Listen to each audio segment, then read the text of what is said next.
Hey everyone, जैसा कि previous lecture में हमने क्लास 10 के यूनिट नंबर 3 वेरिएशंस को स्टार्ट किया था। फर्स्ट लेक्चर में हमने रेशियो और उससे रिलेटेड कुछ एग्जांपल्स को सॉल्व किया था। आज के लेक्चर में हम प्रोपोर्शन को स्टार्ट करेंगे और उससे रिलेटेड कुछ एग्जांपल को डिस्कस करेंगे। सबसे पहले हम प्रोपोर्शन की डेफिनेशन देख लेते हैं। Proportion is a statement which is express as an equivalence of two ratios. Proportion एक ऐसी स्टेटमेंट होती है जिसमें दो रेशियोज की इक्वलेंसी शो होती है। ठीक है, प्रोपोर्शन को 4 डॉट से रिप्रेजेंट करते हैं। ये साइन प्रोपोर्शन का होता है। अगर दो रेशियो इक्विवेलेंट हो तो हम राइट करेंगे A ratio B proportion C ratio D. ये स्टेटमेंट हमें ये शो करती है कि ये दो ratios A ratio B and C ratio D, ये दोनों रेशियो इक्विवेलेंट हैं। अब इस पूरी स्टेटमेंट को हम फ्रैक्शन की फॉर्म में राइट करते हैं। ए रेशियो बी को हम राइट करेंगे ए ओवर बी। ये जो प्रोपोर्शन का साइन है इसे इक्वलिटी से डिनोट करेंगे। सी रेशियो डी को हम राइट करेंगे सी ओवर डी। अब हम इसे फर्दर सॉल्व कर लेंगे। यहाँ पे हमारे पास दो वैल्यूज़ के दरमियान इक्वालिटी का साइन है, तो यहाँ पे हम क्रॉस मल्टीप्लिकेशन करवाएंगे। ठीक है, ये वाली वैल्यू इससे मल्टीप्लाई होगी और ये वैल्यू इससे मल्टीप्लाई होगी। तो आप पहले इन दोनों को मल्टीप्लाई करवा लें या इन दोनों को मल्टीप्लाई करवा लें, आंसर जो है हमारे पास सेम ही आएगा। तो हमारे पास यहाँ पे पहले हम ए को डी से मल्टीप्लाई करवाएंगे तो हमारे पास आ जाएगा ए डी इक्वल बी को सी से मल्टीप्लाई करवाएंगे तो बी सी आ जाएगा। ठीक है, अब ये जो हमने प्रोपोर्शन राइट की थी ना, इसके ये जो दरमियान वाली वैल्यूज़ होती हैं इन्हें मीन कहते हैं, और ये जो बाहर वाली वैल्यू होती हैं ए एंड डी इसे हम एक्सट्रीम कहेंगे। अब यहाँ पे हमने मल्टीप्लिकेशन की है तो हमारे पास ए डी इक्वल आया है बी सी के। अब ए डी हमारे पास एक्सट्रीम है। ठीक है, A and D product of extreme equal होगा B C product of mean. तो यहाँ पे हम राइट कर सकते हैं product of extreme equal product of mean. ये जो हमने राइट किया product of extreme equal product of mean, इसको हम सेकंड तरीके से राइट कर सकते हैं कि मीन प्रोडक्ट ऑफ मीन को पहले राइट कर दें equal product of extreme. Equality में हम left hand side and right hand side को इंटरचेंज कर सकते हैं, उससे हमारे क्वेश्चन पे कोई इफेक्ट नहीं होता। ठीक है, आई होप ये क्लियर हो गया होगा। अब हम प्रोपोर्शन से रिलेटेड एग्जांपल्स को डिस्कस करते हैं। अब यहाँ पे हम प्रोपोर्शन से रिलेटेड फर्स्ट एग्जांपल को डिस्कस करते हैं। वैसे हम फर्स्ट कर रहे हैं लेकिन ये एग्जाम्पल नंबर 5 है। ठीक है, यहाँ पे उन्होंने कहा है कि find x if 60 metre ratio 90 metre proportion 20 kg ratio x K G. ठीक है, अब यहाँ पे हमने एक्स फाइंड करना है। इसको मैं नोटबुक पे आपको सॉल्व करके बताती हूँ। अब यहाँ पे मैंने एग्जांपल राइट कर लिया है। ये हमें एक क्वेश्चन गिवन है और हमने एक्स फाइंड करना है। ठीक है, हमने फर्स्ट लेक्चर में रेशियो को डिस्कस किया था। वहाँ पे हमने कहा था कि दो क्वांटिटीज़ के रिलेशन और उनका सेम यूनिट होना चाहिए, उसे हम रेशियो कहते हैं। ठीक है, अब ये देखें ये फर्स्ट वैल्यू रेशियो है तो इन दोनों का सेम यूनिट है। ठीक है, अब ये भी रेशियो है, इन दोनों का सेम यूनिट है। आपने जस्ट ये देखना है कि रेशियो में जो वैल्यूज़ है ना उनका यूनिट सेम होना चाहिए। ठीक है, इसको और इसको कंपेयर नहीं करना आपने। अगर इनका डिफरेंट है तब आपने इनको सेम करना होता है और उसके बाद सॉल्व करना होता है। ठीक है, अब ये दोनों सेम है और ये दोनों सेम है। अब आप इसको आसानी से सॉल्व कर सकते हैं। जस्ट हमने रेशियो में सेम यूनिट देखना होता है, जबकि प्रोपोर्शन में ऐसी कोई कंडीशन नहीं है। अब जनरल फॉर्म पहले मैं राइट कर देती हूँ, उसके बाद देखते हैं A ratio B proportion C ratio D.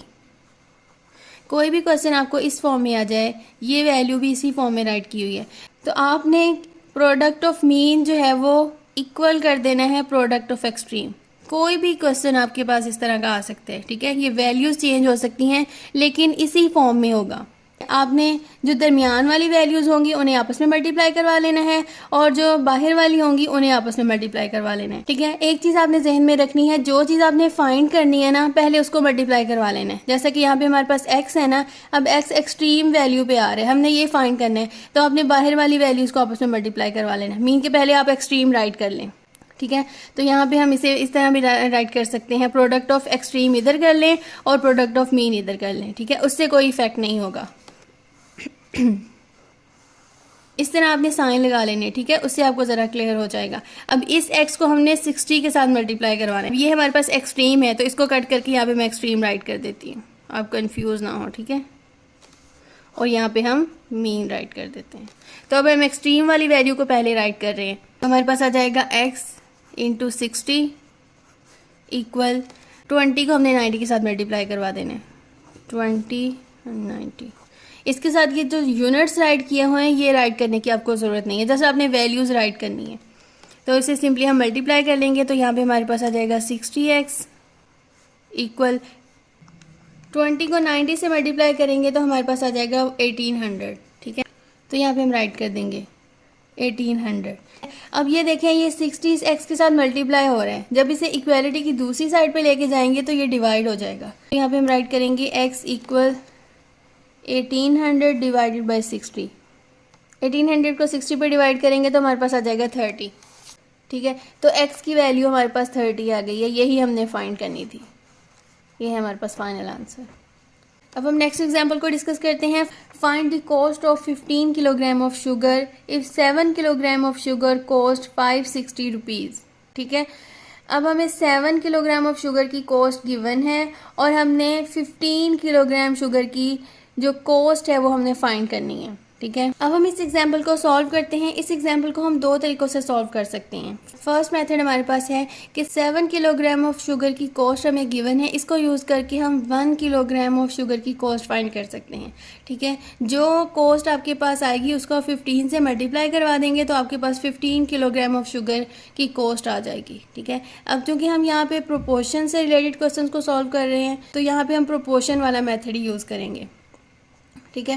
देखिए यहाँ पे फर्स्ट में हमें 15 किलोग्राम ऑफ शुगर का कहा गया है तो पहले हम 15 राइट कर लेंगे, ठीक है। और उसके बाद हमारे पास है 7 किलोग्राम ऑफ शुगर, तो अब यहाँ पे रेशो का साइन लगा के 7 किलोग्राम राइट कर लेंगे। प्रीवियस लेक्चर में हम पढ़ चुके हैं कि रेशो में सेम यूनिट होना चाहिए, ठीक है। ये किलोग्राम है तो ये भी किलोग्राम होना चाहिए। उसके बाद हम प्रोपोर्शन का साइन लगाएंगे। अब 15 किलोग्राम ऑफ शुगर की कॉस्ट हमने फाइंड करनी है तो उसको हम लेट कर लिया है कि वो x रुपीज़ के इक्वल है, तो यहाँ पे हम x राइट करेंगे, ठीक है। उसके बाद रेशो का साइन आएगा। अब 7 किलोग्राम ऑफ शुगर की जो हमारे पास कॉस्ट है वो 560 है, तो यहाँ पे हम x रेशियो 560 लगा देंगे। अब ये पूरा क्वेश्चन जो है हमारे पास इस फॉर्म में बन गया जो पहले वाली एग्जांपल हमने सॉल्व की थी। अब इसको फर्दर मैं नोटबुक पे सॉल्व करके बताती हूँ आपको। अब हम इसको सॉल्व करते हैं। ये सेम एज इट इज़ मैंने राइट कर लिया जो मैंने आपको समझाया है।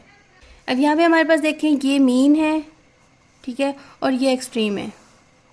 अब हमने वैल्यू जो है वो x की फाइंड करनी है जो मीन में आ रहा है, तो यहाँ पे हम प्रोडक्ट ऑफ मीन पहले राइट कर लेंगे, प्रोडक्ट ऑफ एक्सट्रीम बाद में राइट कर लेंगे, ठीक है। जो वैल्यू अपने फाइंड करनी हो अगर वो लेफ्ट साइड पे हो तो आसानी से आप उसे सॉल्व कर सकते हैं।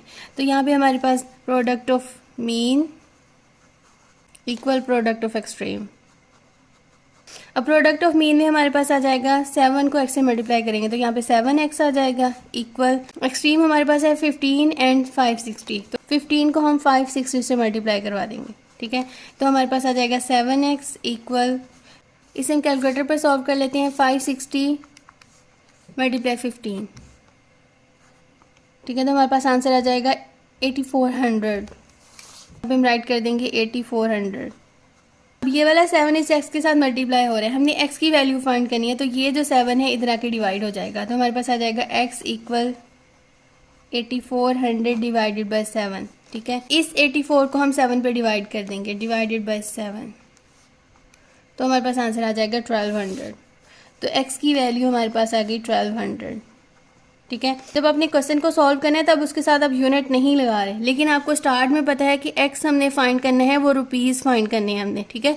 15 किलोग्राम ऑफ शुगर की कॉस्ट हमने फाइंड करनी है जो कि रुपीज़ में होगी, तो यहाँ पे आप रुपीज़ राइट कर सकते हैं, ठीक है। x इक्वल रुपीज़ 1200, यही हमारे पास फाइनल आंसर है। आई होप ये क्लियर हो गया होगा। इंशाल्लाह नेक्स्ट लेक्चर में हम इसी यूनिट की फर्स्ट एक्सरसाइज को स्टार्ट करेंगे, ठीक है। तो आपसे ये रिक्वेस्ट है कि प्लीज़ प्रैक्टिस ज़रूर किया करें, क्वेश्चंस को बाय हैंड करके देखा करें, ठीक है। जितनी आप प्रैक्टिस करेंगी उतनी अच्छे से मैथ आपको समझ आएगा और उतनी ग्रिप भी होती है।